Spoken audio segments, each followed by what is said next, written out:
Hola y bienvenidos a la radio de Iberozoa. Mi nombre es Sofía y soy la encargada de la cuenta de Instagram de Divulgasuelo, en la cual me dedico a hablar sobre la edafología, es decir, la ciencia que estudia los suelos. Sé que los suelos no son muy populares entre la gente, pero si me seguís y escucháis este podcast descubriréis que son una parte fundamental de nuestras vidas y que están más presentes de lo que pensáis a diario. Si os parece bien, podemos comenzar por definir qué es el suelo. El suelo es esa superficie sobre la que andamos, ¿verdad? Donde construimos nuestros edificios y plantamos árboles. Pero esta es una definición muy sencilla y básica. Así que vamos a dar una definición un poco más precisa y completa, la cual podría ser la siguiente. El suelo es la parte mineral y orgánica, es decir, restos vegetales, de animales y de otros microorganismos, que está presente en la superficie terrestre y que ha sido formada por 5 factores formadores, que son los siguientes: el relieve, el clima, la roca madre o el material original, los organismos y el tiempo. Entonces, de manera muy resumida, podríamos decir que el proceso de formación de un suelo es el siguiente. Tenemos una superficie de roca madre, por ejemplo, que está situada en una ladera. Esta roca va a ir siendo colonizada por los distintos organismos. Y estos organismos, junto con las condiciones climáticas a lo largo del tiempo, van a ir modificando la roca y van a dar un suelo con unas características determinadas. Es decir, los 5 factores formadores actúan siempre en todos los suelos, pero unos van a actuar con mayor intensidad que otros según el lugar en el que se encuentren, y dando lugar así a los distintos tipos de suelos que hay, cada uno con sus características. Por ejemplo, un fluvisol es un suelo joven que está formado por depósitos de los ríos, y aquí vemos que el factor tiempo aún no se ha desarrollado tanto. Así, a grandes rasgos, la composición de un suelo sería la siguiente. Hablaríamos de un 45% de parte mineral, un 25% de agua, un 25% de aire y un 5% de materia orgánica. Estos datos son generales, diríamos, ya que varían en cada tipo de suelo. Uno de los factores que hemos mencionado es el tiempo, ¿verdad? Bien, pues ¿sabéis cuánto tiempo tarda en formarse un suelo? Puede tardar miles de años e incluso puede tardar millones de años. Es por ello que decimos que el suelo es un recurso natural no renovable, porque a escala humana tarda tanto tiempo en renovarse que para nosotros sería no renovable. Esto es el mismo ejemplo que con el petróleo. Bueno, y llegado a este punto pensaréis, pero ¿y esta chica hablando del suelo, por qué?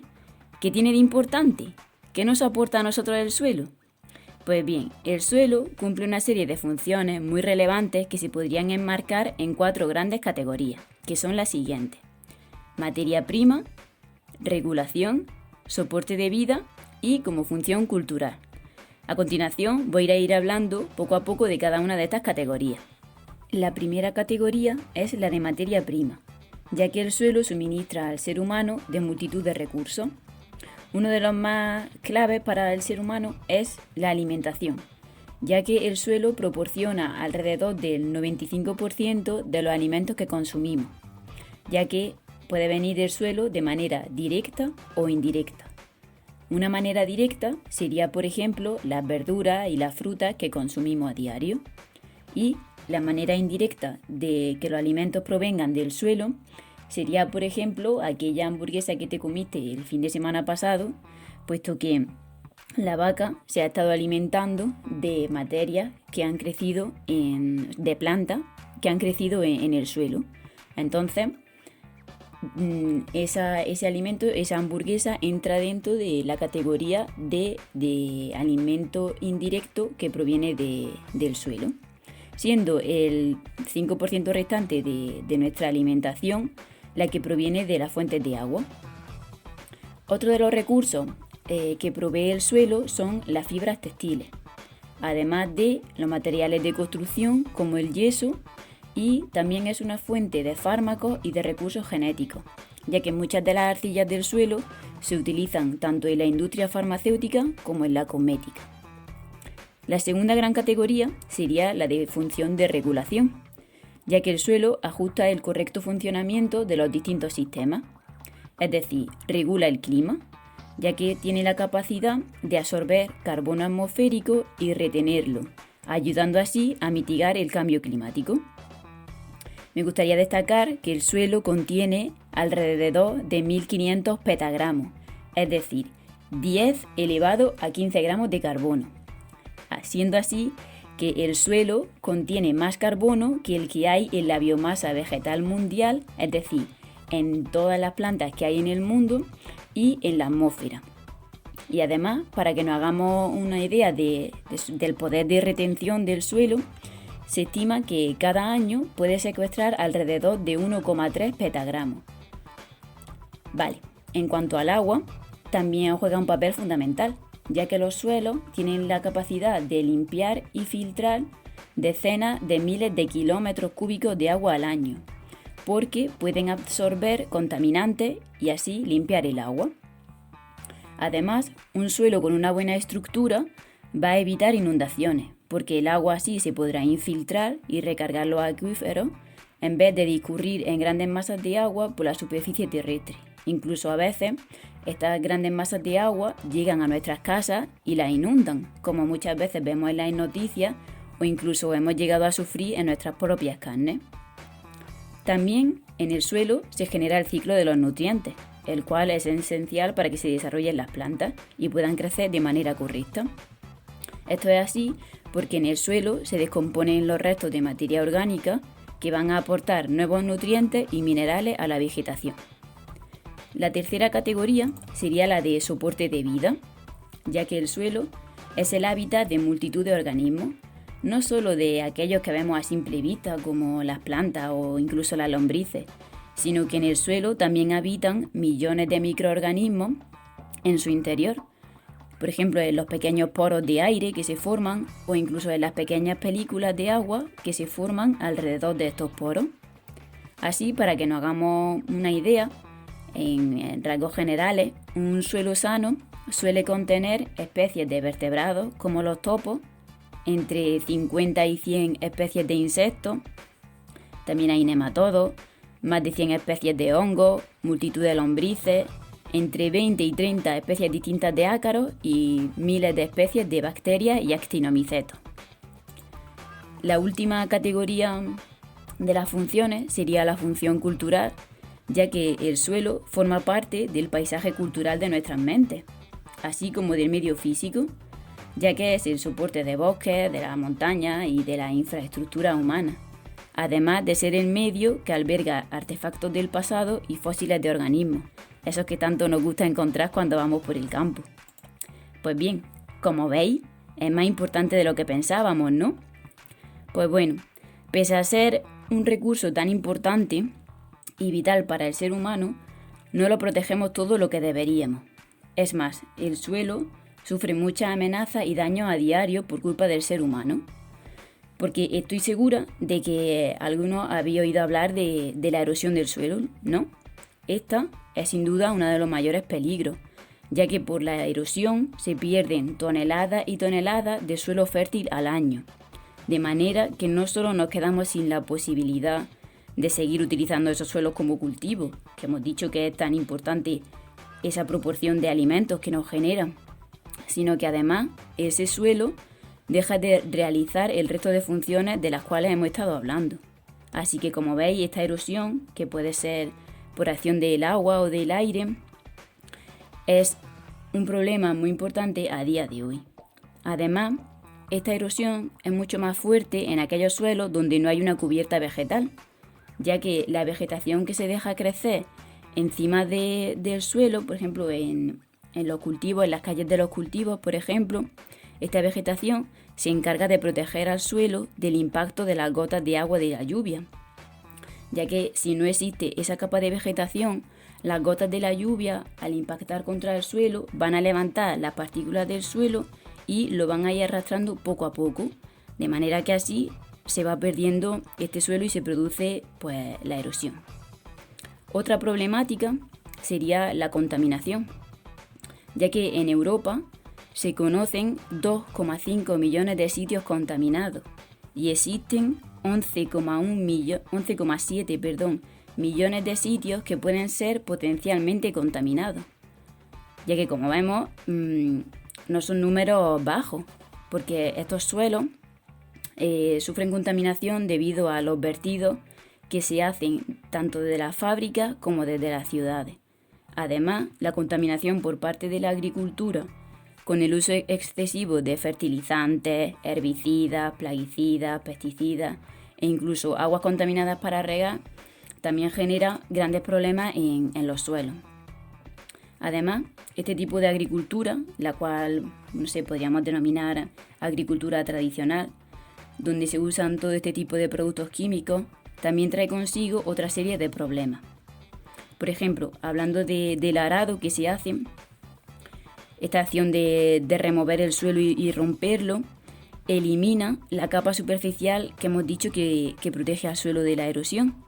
Además, esta acción de arar rompe la materia orgánica, es decir, la capa fértil de suelo que está en la parte más superficial del mismo, lo que hace que pierda su fertilidad.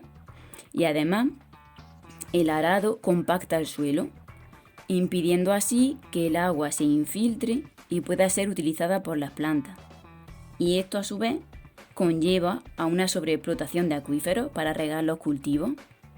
Pero es que también, al remover el suelo, se libera el carbono que estaba almacenado, ese que ha cogido anteriormente de la atmósfera para ayudarnos a mitigar el cambio climático. Pues bien, ese carbono que estaba retenido en el suelo, cuando se ara, vuelve a la atmósfera, se libera y vuelve a la atmósfera, de manera que aumenta así el efecto del cambio climático.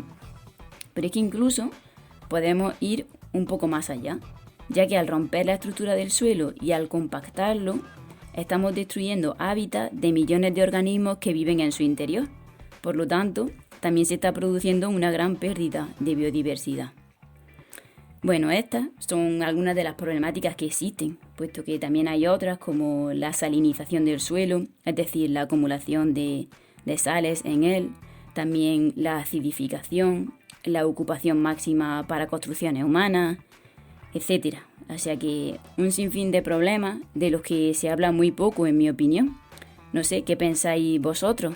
¿Oís hablar mucho de estos temas en televisión o leéis sobre ellos en los periódicos? Bueno, pues para terminar, voy a entrar en el último punto que me gustaría que fuera sobre el suelo como ecosistema, ya que la biología del suelo es una ciencia que se lleva estudiando relativamente poco tiempo, aunque Darwin, en el año 1881, ya era consciente de la importancia de la fauna edáfica, es decir, de los animales que viven en el suelo. Y en particular se fijó en las lombrices y escribió un libro llamado La formación del mantillo vegetal por la acción de las lombrices con observaciones sobre su hábito, el cual os recomiendo. Es cortito, se lee fácil y la verdad es que tiene información muy curiosa sobre las lombrices, y él mismo ya lo denominaba como ingenieros de ecosistemas. Pues, aunque la parte biológica, como vemos, es bastante importante, no está tan estudiada como la parte física o la parte química del suelo. Para que os hagáis una idea, en el suelo, a día de hoy, solo se conoce un 1% de todos los microorganismos que habitan en él. Y me gustaría destacar que en el suelo se estima que vive un cuarto de toda la biodiversidad que existe y que se conoce actualmente. Así que, como veis, hay muchísimos microorganismos, incluso organismos más grandes, que no se conocen. Pero es que además tampoco se conocen las relaciones que se dan entre estos organismos. Y también de muchos de ellos se desconocen sus funciones e incluso sus ciclos vitales. Como ejemplo de esta situación de desconocimiento que existe aún en esta ciencia, me gustaría hablar un poco sobre mi propia experiencia trabajando en la biología del suelo. Os cuento un poquito. Hace 2 años yo estuve haciendo mi trabajo final de máster, el cual trataba sobre la colonización de fauna del suelo hacia restos de poda que habíamos dejado en el suelo. y teníamos especial interés en los ácaros, puesto que este es uno de los grupos de fauna más abundantes, junto con los colémbolos. Entonces, uno de nuestros objetivos era identificar las distintas especies de ácaros oribátidos que encontramos e intentar saber por qué estaban ahí esas especies en particular. Pues bien, me pasó una cosa bastante curiosa, que es que cuando empecé a hacer la búsqueda bibliográfica, es decir, de información de las especies que habíamos encontrado, me topé con que prácticamente no había nada de información de estas especies. Había algunos artículos donde aparecían en listados de presencia o ausencia de las especies, pero no decían nada más de información. Es decir, que de las 8 especies que encontramos, solo conseguimos información sobre su ecología de 2 de ellas, en un libro que estaba en alemán y que se publicó en el año 2009. Así que incluso tuve que usar el traductor para poder obtener algo de información de estas especies. Pero bueno, siempre hay que sacar algo positivo de la situación que se da, así que por lo menos encontramos una especie que se llama Galumna flagellata, de la cual ni siquiera se había registrado aún su ciclo vital, así que estamos trabajando en un artículo para publicar su ciclo. Así que bueno, ahí va mi pequeña contribución por ahora a la biología del suelo.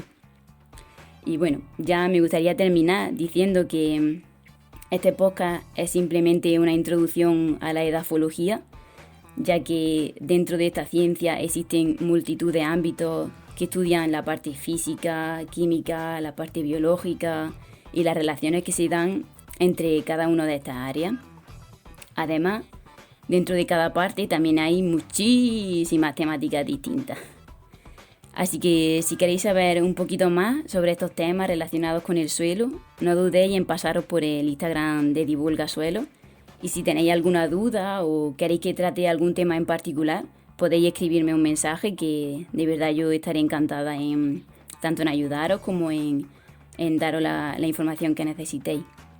Así que bueno, como veis, el suelo parece que es un mundo bastante más importante de lo que a lo mejor pensabais al inicio de este podcast. Y bueno, espero haberos animado a estudiar un poquito sobre él o interesaros un poquito más sobre él. Y sobre todo que aprendamos entre todos a cuidarlo. No os perdáis ningún capítulo de la radio de Iberozoa, porque estoy segurísima de que van a ser muy interesantes. Y nada, nos vemos por Divulga Suelo. Un saludo.